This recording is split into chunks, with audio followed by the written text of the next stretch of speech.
Fat Los කරන්න හිතන් ඉන්න අයට බ්‍රෙක්ෆාස්ට් එකට අපි බලමු ඕට්ස් රොටි එකක් ඉක්මනටම හදාගන්නේ කොහොමද කියලා. අපිට මේකට ඕන වෙන්නේ හරිම සිම්පල් දේවල් ටිකක්. අපිට මේකට ඕන වෙන්නේ eggs දෙකක්, ඒත් එක්කම ලුණු ටිකක්, තක්කාලි ටිකක්, ඒ වගේම ඕට්ස් ටිකක්. හරි. අපි මුලින්ම කරන්නේ මේකට අපි කපාගත්ත ලුණු තක්කාලි ටික දාගන්නවා.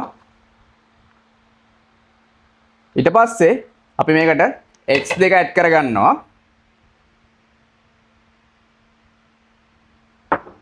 ඊට පස්සේ අපිට තියෙන්නේ මේකට oats tablespoons දෙක තුනක් ඇඩ් කරගන්න. මේ විදිහට oats tablespoons දෙක තුනක් ඇඩ් කරගන්නවා.